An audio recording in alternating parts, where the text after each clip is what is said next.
नमस्कार। Sunshine class से JD में आपका स्वागत है। हम लोग क्लास 11th का हिस्ट्री का इम्पोर्टेंट सेट देख रहे हैं। आपका एग्जाम 27, 28 और 29 फरवरी को है। हमने सभी विषय का सेट इस SCG लाइव यूट्यूब चैनल पर अवेलेबल करवाया है। आप अगर नहीं देखे हैं तो आप उसे पहले जाकर देखें। आज हम लोग हिस्ट्री का सेट लेके आए हुए हैं, तो बहुत इम्पोर्टेंट क्वेश्चन है, आप इसे देखें। पहला क्वेश्चन है, इस्लाम के संस्थापक पैगंबर मोहम्मद का जन्म कब हुआ था? तो 1570 ईस्वी में हुआ था। कब हुआ था?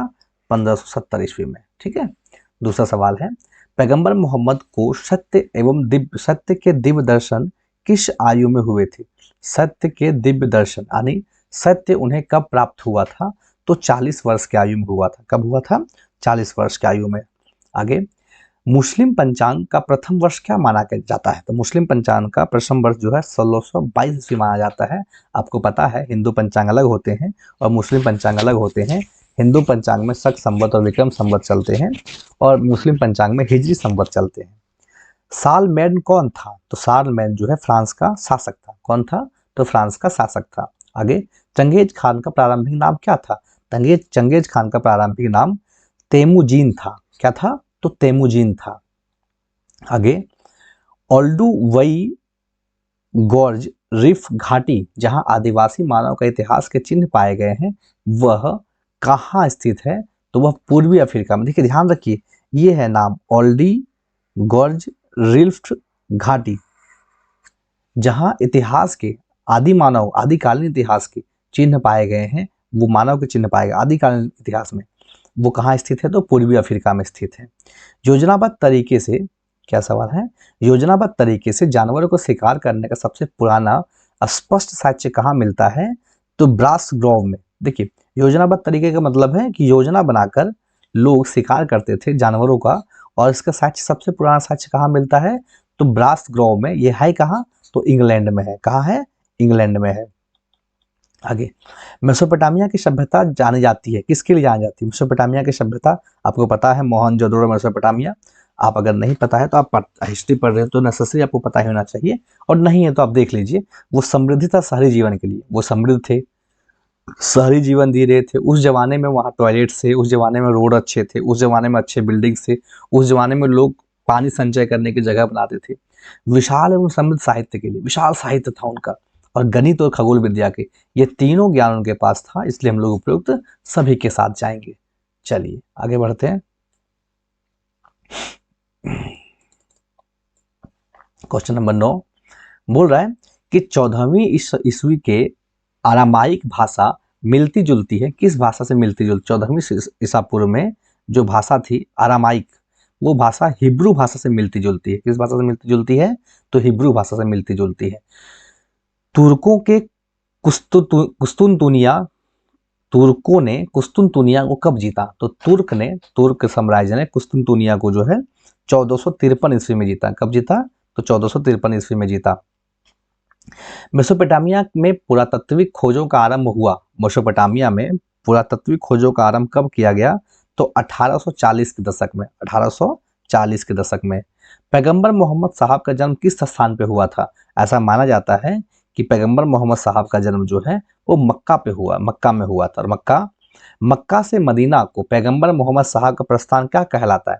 मक्का से मदीना जाने की प्रस्थान की जो प्रक्रिया है उसको हिजरा बोलते हैं, इसलिए हिजरी संवत हम लोग कैलेंडर का बोले थे पहले कि हिजरी संवत कैलेंडर के नाम से आता है। मामुलुक किसे कहा जाता है? मामलुक किसे कहा जाता है?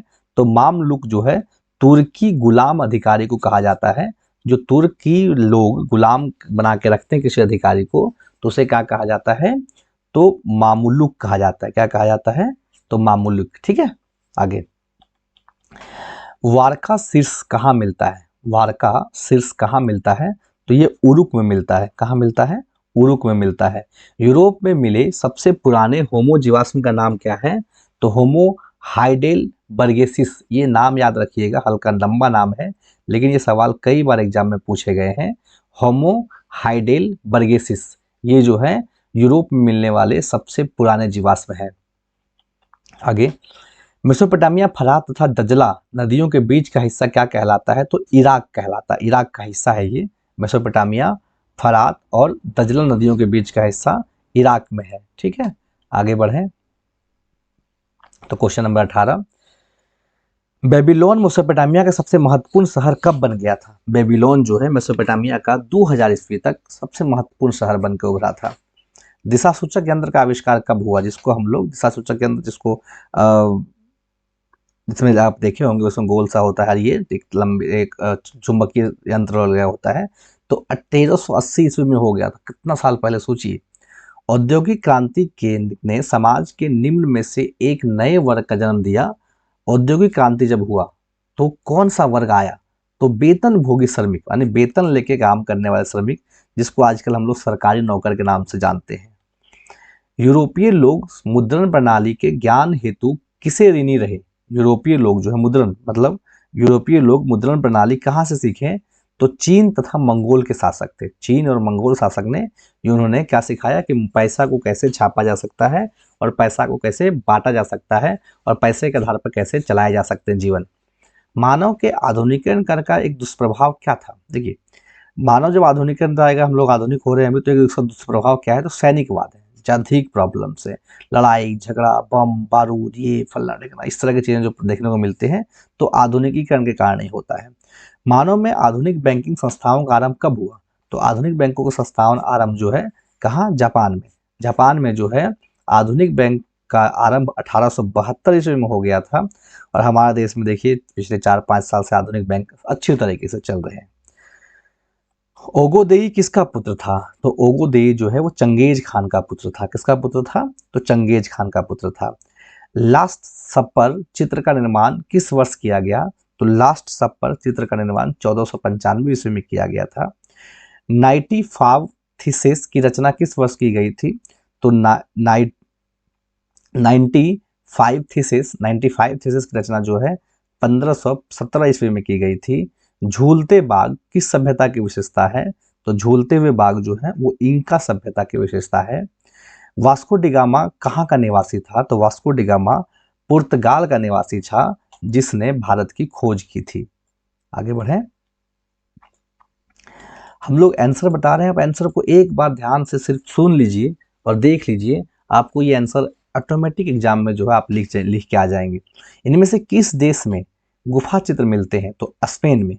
स्पेन में गुफा चित्र, इनमें से कोई मतलब नहीं है, तो स्पेन में गुफा चित्र मिलते हैं।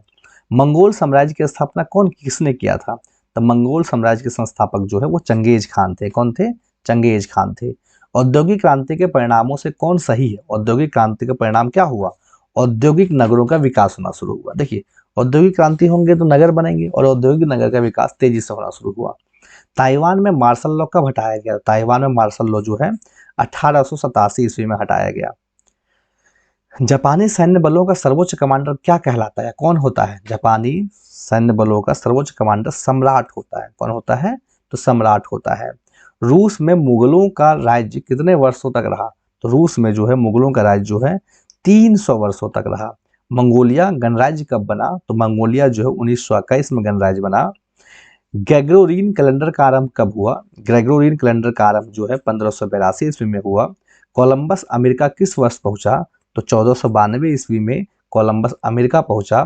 कुश साम्राज्य का उदय कब हुआ? लव कुश, जिसको मानते हैं हम लोग, तो 1000 ईसा पूर्व लोग मानते हैं कि कुश साम्राज्य का उदय हुआ, जिसके बारे में बहुत कम ही जानकारी किताबों में दी गई है। पुनर्जागरण कहाँ प्रारंभ हुआ? तो पुनर्जागरण जो है इटली में प्रारंभ हुआ और मनुष्य ने आग पर पकाकर मिट्टी के बर्तन बनाना कब प्रारंभ किया था? तो नवपाषाण काल में प्रारंभ किया था। इस प्रकार हमने इसके 40 क्वेश्चंस को देखा हिस्ट्री के, और ये क्वेश्चन सारे इंपॉर्टेंट क्वेश्चन है। आप इसे आराम से देखें, आप एग्जाम में जाएं और एग्जाम में आपको बहुत अच्छा स्कोर करके आप आएंगे। मिलते हैं नेक्स्ट वीडियो में, तब तक के लिए आप अपने चैनल को सब्सक्राइब करके रखें और अपने दोस्तों के बीच इसे शेयर करें।